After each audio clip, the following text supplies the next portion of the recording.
of everyone, and then there will be a short survey after the webinar to get your feedback. So, without further ado, I will hand over to Remya to show us the film. Thank you, Remya.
Well, thank you. That's a great. And 74% achieving growth and scale is a remarkable figure. Um, anyway, I'll hand over to Ikue to present on the actual toolkit. Thank you, Francis. Let me just share the slides. I hope it's looking okay. Yep, good. Yep, good. So, good morning and good afternoon and good evening. My name is Ikue Uchida. I've been serving as a coordinator for ADRRN Innovation Hub for 10 years. And then I'm very happy to share with you this clip practical guidebook. So for the last 10 years, we've been learning a lot and producing lots of learning documents and the toolkits. But now it has come to the point that we can put that all together and then introduce it to you. So let me briefly share the contents of the guidebook. So this is how the guidebook looks like. It has some introduction to the guidebook and then also the contents of the guidebook. And this is actually invitation for practitioners who are keen to adopt this CLIP approach to your existing and future programs. So we hope that it will serve the purpose. We think it as an evolving document, so it's not finalized in a strict sense, but we are happy to share with you at this point. So, so why we produce this guidebook? So we partners of the CLIP are all convinced that this CLIP approach works as a collaborative framework and which also bridges the community-led actions that many ADRRN members are practicing, and then the localization agenda discussed for a long time. So I think we see its value in sharing our learnings. And also, as I said, there are so many reports and toolkits, and we hope that this guidebook serves as an entry point for this rich learnings that you can take away.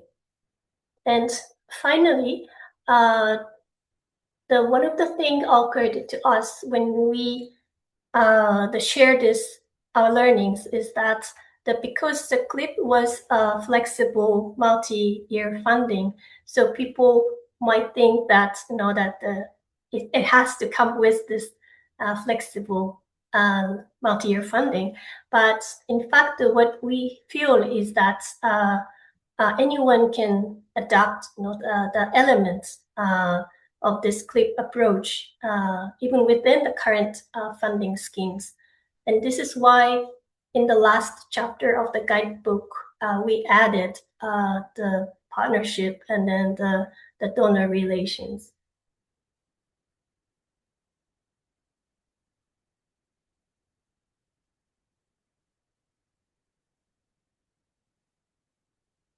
Sorry. So this just to illustrate, that the principles of the CLIP that we carry,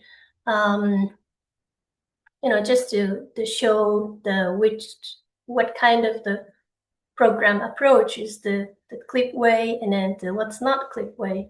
And then we have 4 principles, basically. So the first one is community-led.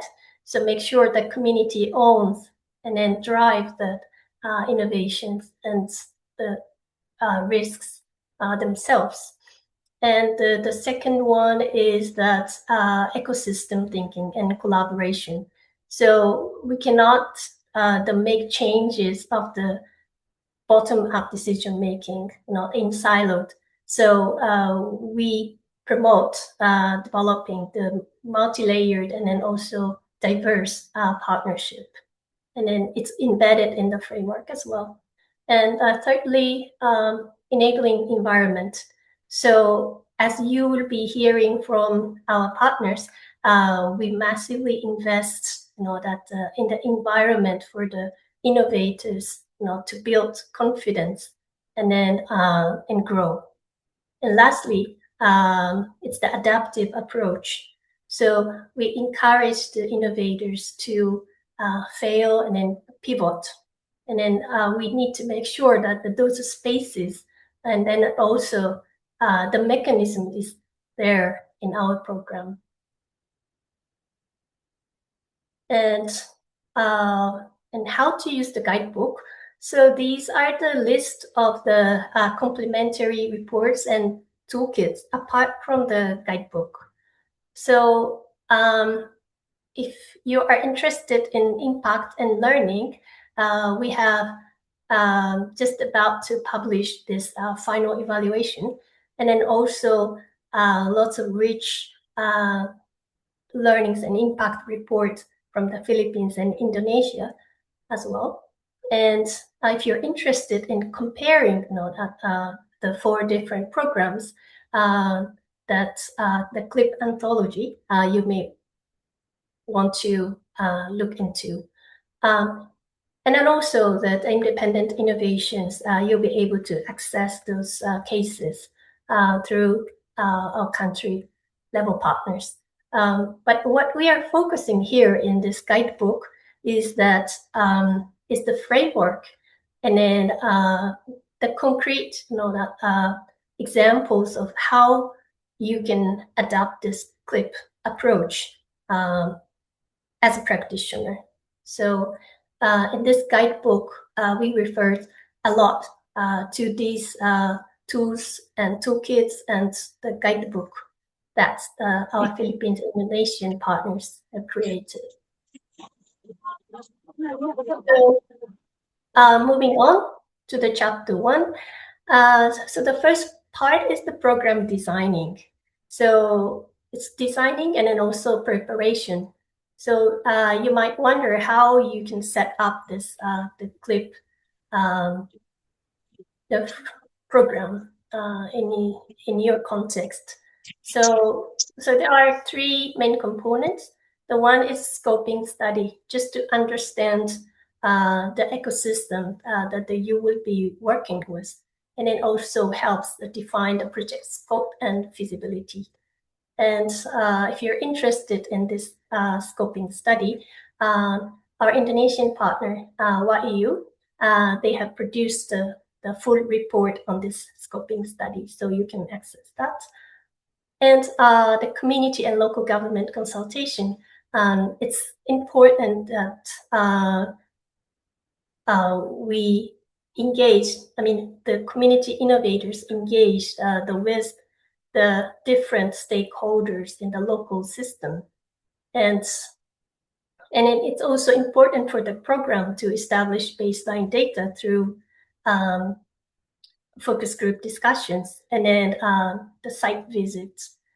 And then the engaging with the local government at the beginning of the program is also the key, because they will be the key partner in the later stage. And then also internally, it requires lots of capacity strengthening of the team in your organization.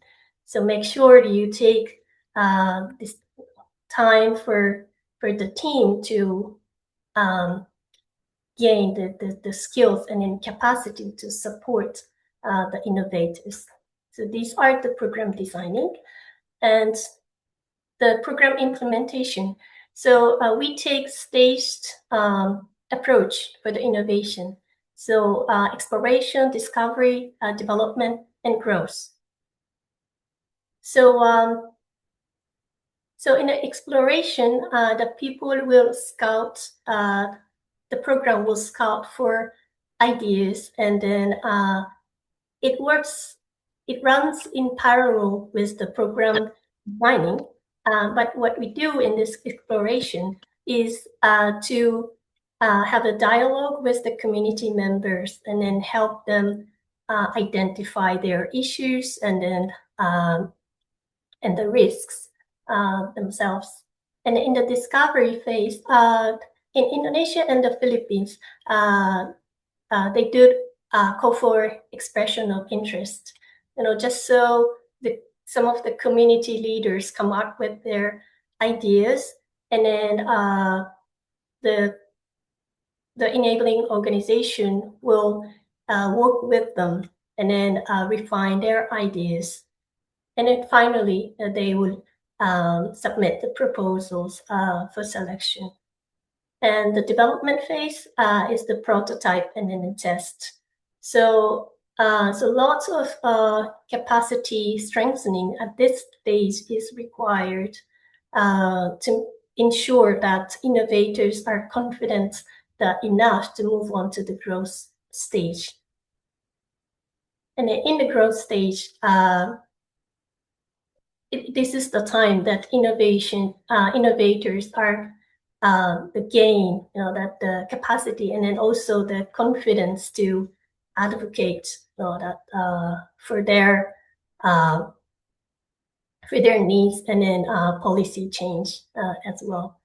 So this is the basic the steps for the innovation, and then the benefit of it is it allows that enabling organization to allocate the funding and then the resources to the innovations that have more readiness in order to grow. And the other aspect of the program implementation is the 4 pillars of support for innovators. So these are some of the common pillars of the Indonesian and in the Philippine program. And then the first one is the mentoring and funding. So the enabling organization visit community frequently, and then create a safe space for the innovators to share their issues or share their challenges. And then through that, innovators are able to build confidence. So, and then it's also important to note that this mentoring comes with the flexible funding, because it needs to be, the funding allocation needs to be adapted to the project growth and then their changing needs. And then second one is the capacity strengthening. So like I said already, so the enabling organizations provided so many different trainings and workshops, and it's crucial for the innovators to be confident to grow, their own innovations. And the third one is the advocacy, and then of course the ones that innovators are confident, and then they will start to advocate for the policy change with the local agencies. And the one of the interest thing that coming out from the program is that the innovators themselves start to collaborate in doing the local advocacy. So they share their learnings with other innovators. So that kind of a peer support and peer learning happens during the program. And finally, the meal.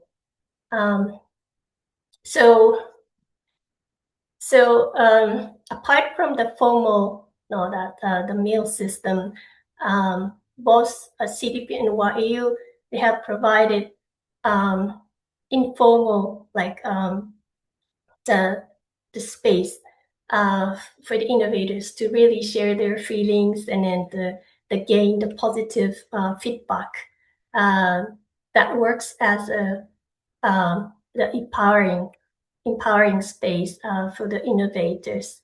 So this is also very crucial part of the support we have provided. And so beyond that program, and both CDP and YEU have identified the key elements for sustainability. And I would not go into that you can learn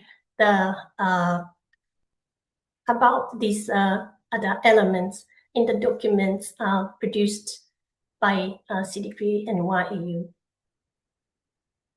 And so, until the chapter 3, it is about the program designing and implementation. But this chapter is about the change of the enabling organizations like CDP and YEU. So I have interviewed them, and then what are some of the influence this adapting CLIP approach in their organizations, and then these fours came out. And the first one is a more community ownership. So any community-led actions are, the value, this community ownership. But in the CLIP, it's embedded in the systems. And then so we kind of restrict ourselves from giving advice or giving direction, but rather they provide an enabling environment for the innovators to go through the journey themselves. And then the second one is the ecosystem thinking. So that has been already mentioned, but the broad partnership is something that they have explored and then developed through joining the CLIP. And third one is the transition to relational partnership. So in order to provide uh, adaptive spaces for the innovators, we need to share risk and collaboration. So the way we work with other partners actually changes. Um, yes, and then finally, internal diffusion across programs. So um, once the framework is developed, and then it organically disseminates to other programs, and which actually uh, increases the assets and then capacity of the organization itself. So these are something we did not think about it at the beginning of the partnership, but it came out as a very strong the point of the clip. So finally, the final chapter is the partnership and then trust building. These are all tips and then not a comprehensive one. But when we started our partnership, ADRRN started partnership with ADRRA, we did not have any funding, but we just had some shared uh, time and then exchange our thoughts and then our aspirations. So spending that time together actually grows, contributes to the long-term partnership and then growth of the program. So just to highlight that, we have this chapter 4. So this is the end of my presentation and the introduction to the guidebook. But I hope it resonates with your work, and then I'm very excited to hear your feedback and reflections. So I'll just stop sharing the slides. Thanks very much, Ikue. That's great. And just to reiterate that if any of you have any questions, please put them in the chat box, because we're now going to move into the panel discussion, and we want to sort of hear your views, any comments, feedback on Ikue's presentation, or indeed the film. So yes, let's move on to the first question, Ikue. Sorry, Francis. Just to share, all the documents I have shown on the presentation slides will be shared with the participants of the webinar. So we will be sharing the link to the shared folder later on. Yes, and eventually it will go on, all the documents will go on to the ADRN website, and also we have a page on the ALNAP help library. So the resources will be available. It's still work in progress in terms of where they're going to be eventually housed, but that's the ultimate resting place, if you like, for those documents. Thank you, Francis.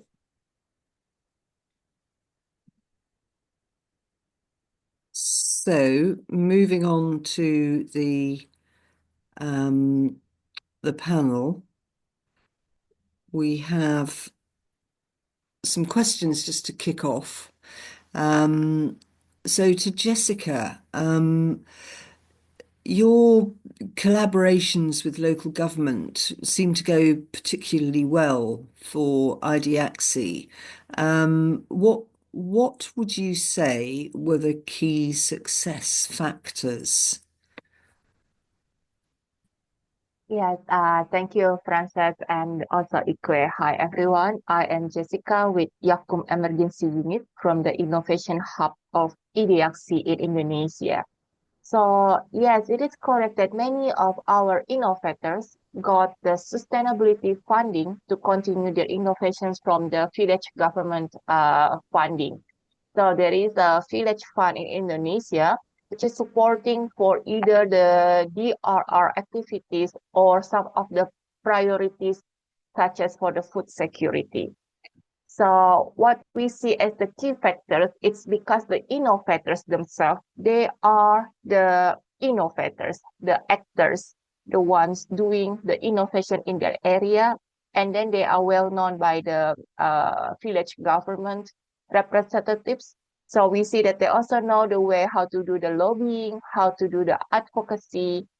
So that's like one of the key success, and also some of the innovators, they are also members of the village government staff. So then they have like more of the access to the representatives, and then they can do the lobbying. And then the others, we cannot separate this also with the capacity strengthening that what our hub is doing. So then they have the skills. So then they understand how to do the soft advocacy. They understand how to collect the data, because this data is the one showing the numbers, showing the impact, and then the one who could convince the village government to invest or to give the funding for them. So like all of this is like interconnected activities that they are doing, and then we are very proud of them.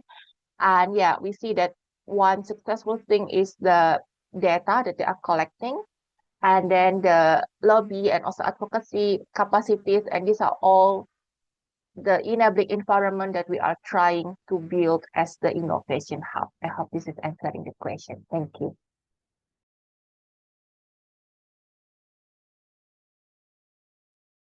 Thank you very much, Jessica.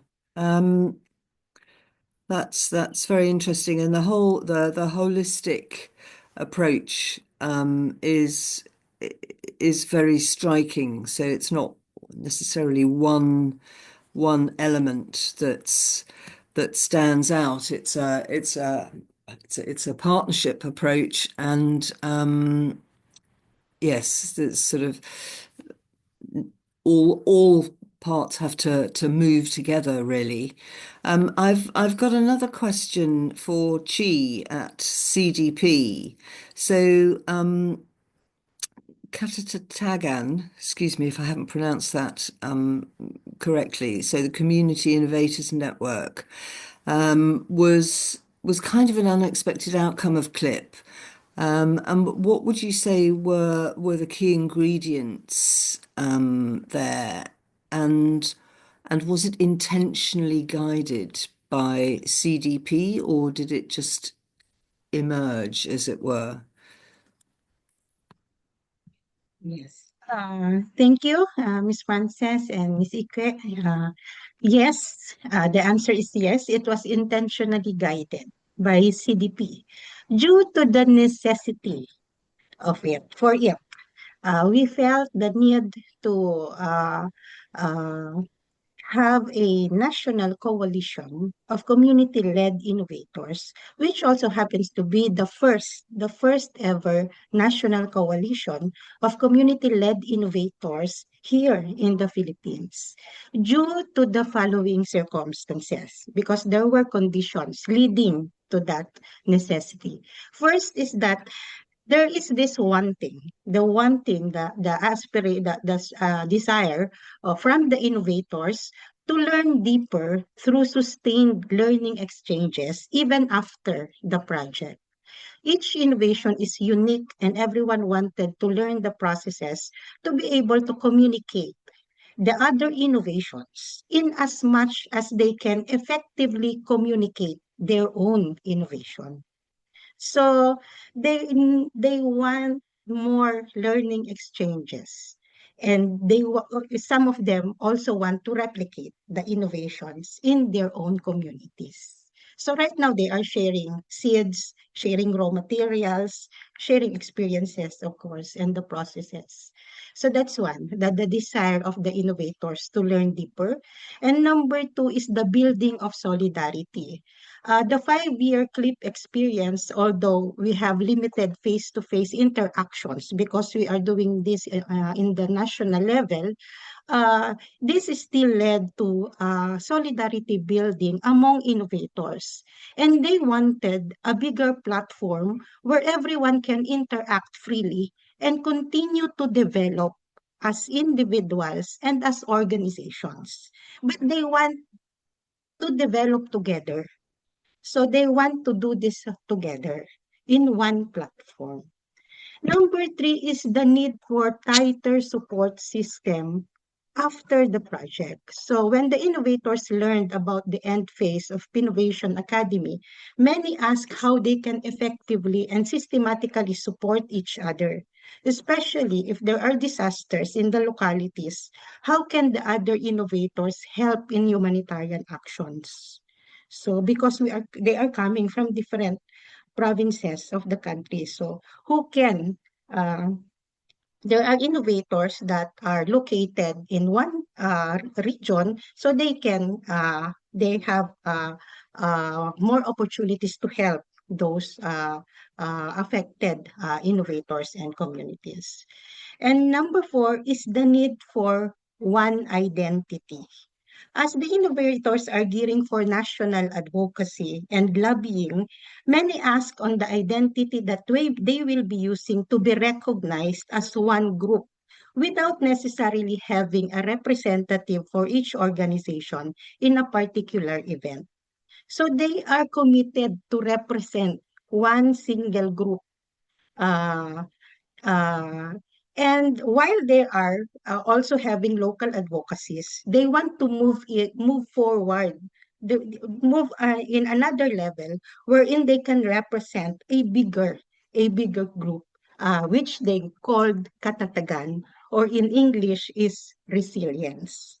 So those were the conditions. And the key ingredients, of course, is the identification of the purpose of the katatagan, is the continuing is the continuation of building the culture of community-led innovation through promotion and advocacy, learning exchanges, and deepening education and gathering support for present and future innovations. And then, of course, the commitment of leaders and members to work together and contribute to the plans of the coalition. Of course, the structure, so they have elected their set of officers. They define the roles and responsibilities of of each member and each officer. The platforms for communication and coordination for regular meetings and organizing of activities, and the specific plans, especially for resource generation, national networking, learning exchanges, and strengthening of capacities. So that's Katatagan, the only national coalition of community-led innovators in the Philippines. Thank you. Thank you, Chi. And it's great that it feels like it's gained a life of its own, which is a real legacy for this program, I feel.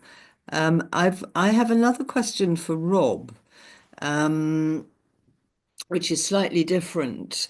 And there's been quite a lot of talk about the resources, and sadly, FCDO will be stepping back from providing those resources now. And we are seeking alternative funding for the sort of post-clip world, as it were. But Rob, what do you think is CLIP's appeal for donors, and how might we capitalize on that, if you like? I think I'll try and keep my answer quite brief. I've seen there's quite a lot of interesting comments in the chat. I think the clip in particular, I think the donor environment at the moment, I think especially your big donors, they're asking that question more and more of how do we effectively empower communities? How do we position communities as program leaders? How do we move away from a DRR or a humanitarian approach that is led by international actors and actually achieve ownership of these solutions by communities. And I think what the clip provides is not just an answer to that question, but an answer to that question that is actually tried and tested and proven. So the toolkit isn't just something that's theoretical, it's based on 6 years of work, 4 countries. We've worked with now 100 community innovation teams. And it actually is now, yeah, the clip evaluation is coming out. Ikue will link to that when we have that. So we have a really strong evidence base where we can say this is actually what works. We know this works, and this is now for you to pick up. And I think the beauty of the CLIP program in particular is that it was from the very beginning designed to be contextualized into different countries, different communities, different organizations. It was never designed to be a single prescriptive approach. So what this guidebook and toolkit represents is a set of core approaches and core values that can be presented by national organizations to donors to say, we know this works, we can add this into our programming, and this will achieve the results that you're looking for. Which I think is, yeah, it's really powerful.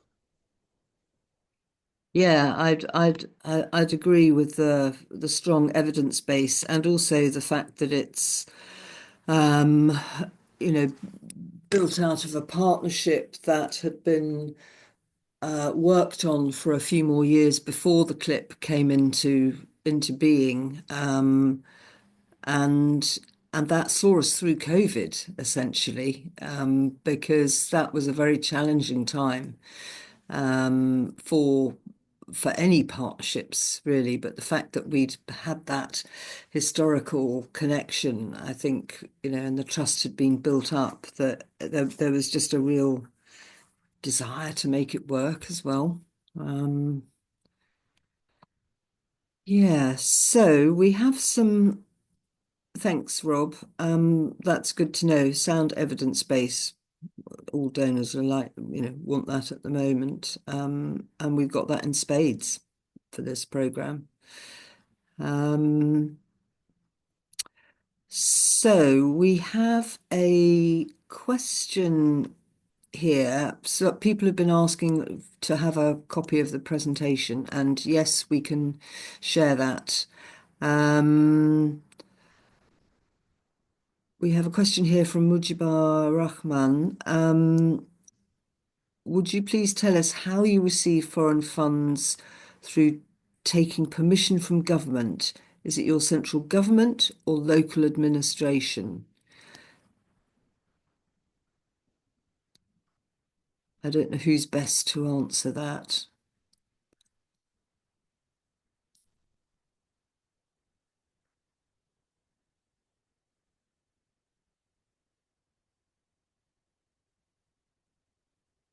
As far as I'm aware, the funds came from FCDO and went direct to CDP and YEU, and they then it was kind of a peer review process.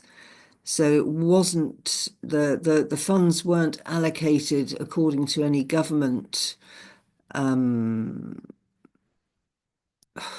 directive. It was the people and the communities. So they identified their problems and they selected the innovations that they wanted to see funded that best address their problems. So central and national government, or sort of local government rather, didn't have anything to do with it to start with, but the sustainability elements brought local governments into play, and that's what's made so much of these innovations grow and scale out. Because if you don't have the buy-in of local government, and I think in the Philippines, sometimes national government, you're not going to get the scale out.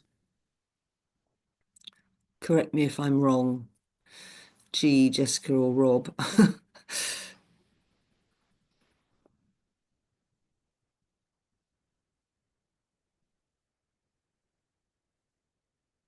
Yes, for us here in the Philippines, we are more on getting support from the local government units through the plan integration of innovations through DRR planning sessions. So it's not really government is giving the funds directly to the organizations, but there are mechanisms in different government units and agencies where people's organizations can collaborate with these agencies and government units. Thanks, Chi. And that kind of another question here from Rohit Magotra. How is CLIP integrated into short-term and long-term plans of the government? Any successful examples so far? So maybe either Jessica or Chi, you have some specific examples that you could expand on there. Yeah, thank you, Frances, and also Rohit for the question. So yes, in Indonesia, we have the system. So for the short term, it's embedded in the village funding. So it's the like 5 years program, and then they will have the implementation every year in splitting the budget and also for the dedicated support for the community activities. So there are some priorities in the agenda, and then the innovators can identify which agenda actually is representing what they are doing in the community, which innovation. So we have one such as for the food security, and then they can add this or they can bring this to the discussion. So they have the discussion every year. So it's the beginning of the year, and then they will discuss this, and then they will put this into the budget for the next year's implementation. So that's the short-term way. And for the long-term plans of the government, we also have the series of the advocacy strengthening capacities for them, also for them to see either it's in the local, in the district, or in the provincial level. So some of the successful examples, like we have the innovation team who got the funding actually double from what the CLIP support is giving to them. So then the government is supporting the expansion of the innovation. So they are focusing on the inclusive, accessible shelter because they have the disaster threat of the volcanic eruption. And then the government is supporting for them to expand their shelter in that way. And then also for the long-term plans, we will see which program of the provincial government, and then as the innovation hub will also connecting, also bridging the communication between the innovators themselves or us as the innovation hub from YEU to bridge the communication. I think that's how to answer. Thank you. Thanks, Jessica. That's really interesting how the government have sort of run with it, and the CLIP funds have been able to be used as a sort of seed funding to lever in more support, which is kind of what we really want to see happening and has been happening in the CLIP. I keep coming back to that 74% figure, which I think is mind-blowing, actually. Chi, do you have any examples that you could share with the group? Here in the Philippines, the innovators, especially the leaders of people's organizations, are now becoming members of local development councils, wherein they are being invited in the disaster risk reduction and management planning, for example, or in the mangrove management plans for those with mangrove innovations. And through these planning sessions, they will integrate the innovation, and these innovations will be supported by the local government unit So either through budgetary allocation for activities, for specific activities, or through replication of innovations. For example, the bamboo dike was already replicated by the local government unit. The forest guarding was also supported by the municipal level government unit. Also, the early warning system merged with modern technology. So it was also supported by the local government. So there are other forms of integration to local government plans. And there are also direct donations like lot donations for centers like the healing centers, the women centers. So either through the local government unit or from private individuals also. There are also support from corporation like sustaining the planting of bamboo for an innovation with bamboo as a basic material like the early warning system made up of bamboo through the corporate social responsibility. And for the academe, there are also support through researches and continuing enhancement of innovations. So there are different forms, really, different forms of support. But the biggest support is really coming from the local government unit. Right. Interesting. Well, that's good to have it embedded there so it becomes part of everyday life, as it were. So another question, just for all the panelists, actually. Do you have any practical advice or tips for anyone wanting to adopt the CLIP approach within their existing or upcoming programs? What are the kind of key elements for yourself? And I'll start with Jessica, if I may. Yes, I think for the practical tips, like one, I feel like it's really useful to have the reflective or sharing sessions with the organizations with implementing this. So that's how we did in the beginning too, when we tried the first time to establish the innovation hub. So we also learned it from the colleague from SEED, India. And then we also have a lot of resources that we could access from ADRRRN Humanitarian Innovation Fund's website. That so many of the guidelines and also the tools. So we see that one practical advice is to learn first, to gather our knowledge and information. And I feel like this is a clip that will be helpful also for you if you want to implement this. And then the second one is to shift our role as the humanitarian organization from mostly we do the implementation or implementer to facilitator, because our role as the innovation hub is to facilitate the innovators to grow and be flexible with also the systems and fundings. So we see this is one of the key elements in the approach of CLIP, where we provide the flexible funding that will be enabling the innovators as the safe space for them to learn, practice, and also to pivot, because that's the key of the innovation. When we are doing innovation, is the iterative process, is like the iteration that we cannot succeed immediately, but there are steps that we need to do. And then when we are enabling for the safety net of the safe space for the innovators, the enabling environment to practice and also to learn and also to build back better, I think that's like a really practical advice for that. And in Indonesia, we are putting the focus also on the inclusion. So it's the design since beginning.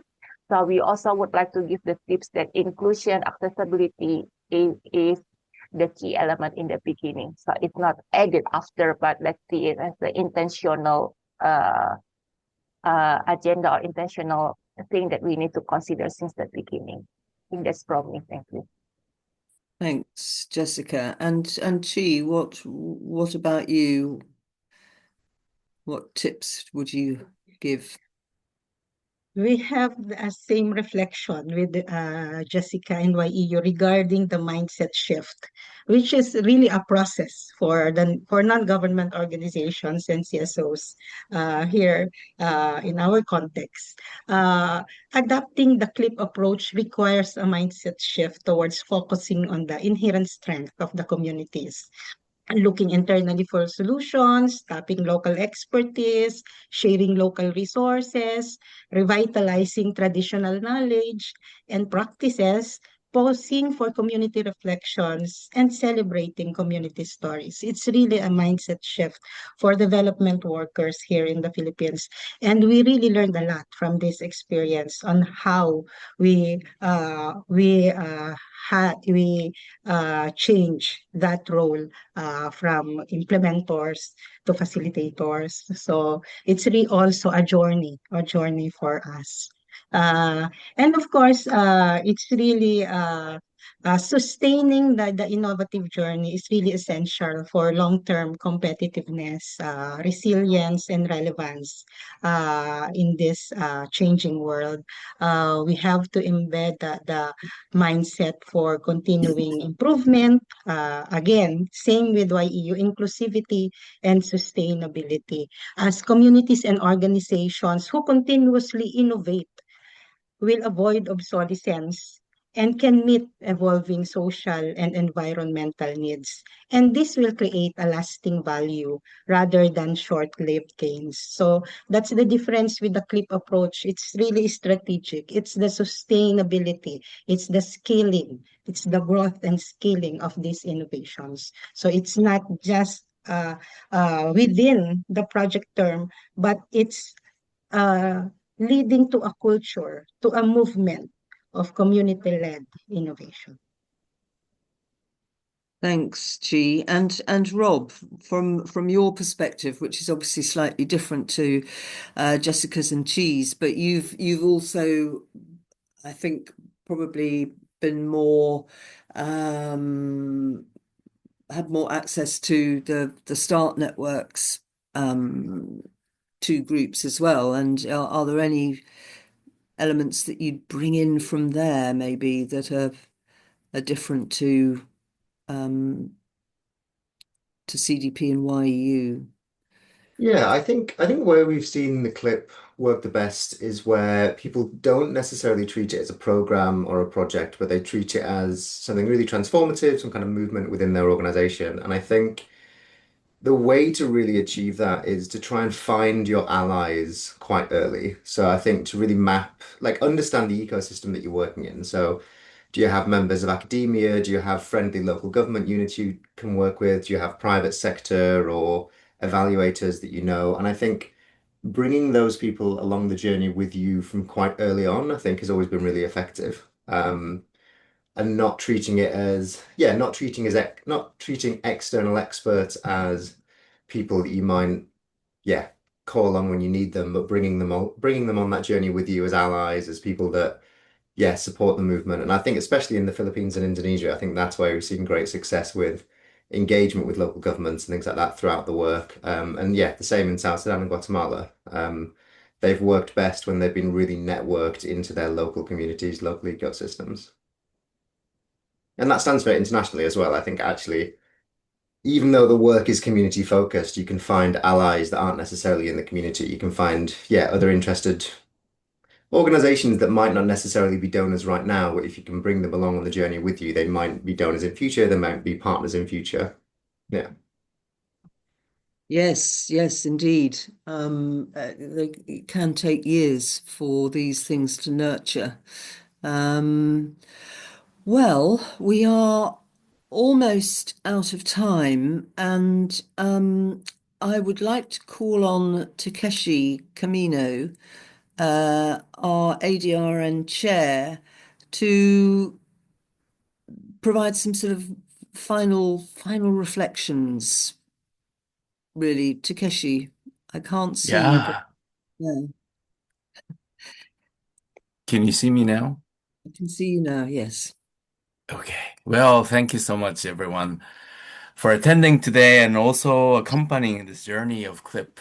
CLIP has been really amazing from my perspective. I've been, involved in this kind of work for more than 20 years, but I think CLIP has been really the highlight in my work as a humanitarian. And because I think with CLIP, there has been so much of this transformational impact. I've seen it. I think our colleagues have seen it all around. We all had this belief in locally led innovation and solution, and those were put in practice with concrete evidencing, you know. And I think this evidence in an ecosystem approach is really strong within CLIP. And this program really emphasized on the systemic solution and not the one-time project. So that's part of the reason why it's becoming really sustainable, and that 74% number that we keep on talking about. This CLIP approach, as Ikue talked about at the beginning, what's CLIP and what's not CLIP. I think CLIP approach is really relevant to our work also. When I look into how we do the assessments, identifying the humanitarian needs, how we do the ideation of the solution, how we channel the resources, when and how we channel the resources, and how we speak with donors on the flexibility elements that's required to make this transformational impact possible. Also, like when, for most of you who are on this call today, probably have not seen what CDP-YU colleagues have produced over the course of 5 years, but they produce lots of significant evidences on the impact of what this CLIP program has actually delivered. So capturing the impact and communicating impact has been really strong. And also evidence of how localization can be put in practice, and how it actually works better than the contemporary approach, and all that is being documented. And I think it tells us, all of us, that we can do these things better in our work that we carry on. So what's from now? What do we expect from now? What can we do? So to all the colleagues who are on the call, I would encourage that let's brainstorm together on how we can use this CLIP evidence to inform our practice.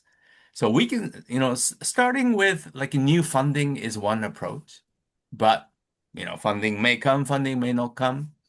But we all have existing work that we carry on with our organization too. We have existing programs that we're implementing.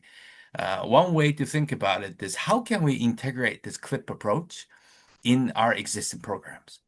And for those members and partners who are interested in thinking through this, as well as colleagues on the call, I think we'll be happy to provide such inputs and be part of such consultation. Because, after all, to us, CLIP is a movement. This locally led solution, innovation, adaptation is a movement. It shouldn't end with a program or project.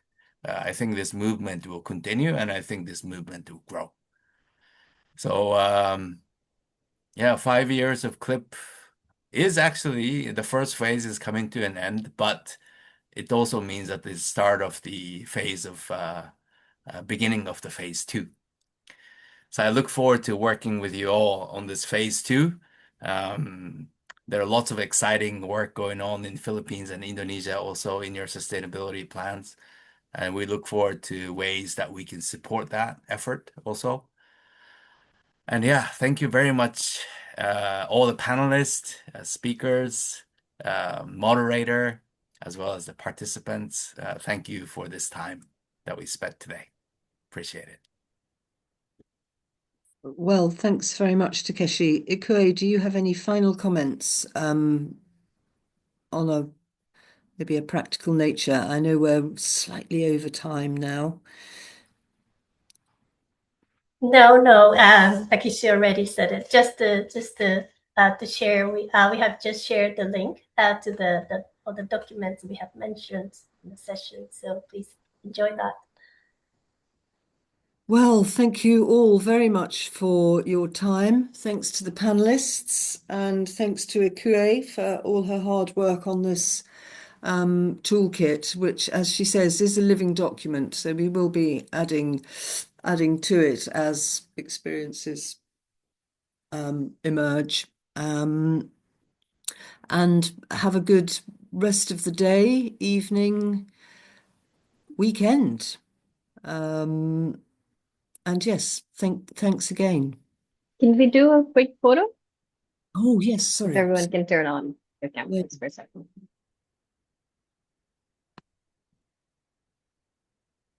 Can I request everyone who can, to turn on your camera and smile?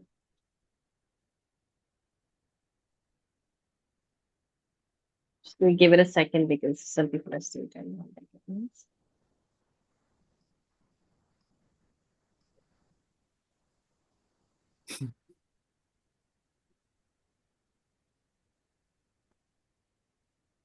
Okay, keep smiling. Hold the smile for some time.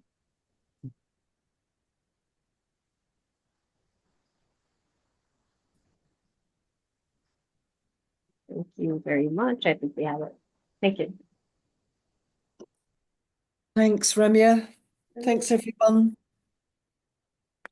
Thank you. Thank you. Thank you. Take care, everyone. Thank you. Thanks, everyone. You all. Thank you, everyone. Bye. Bye.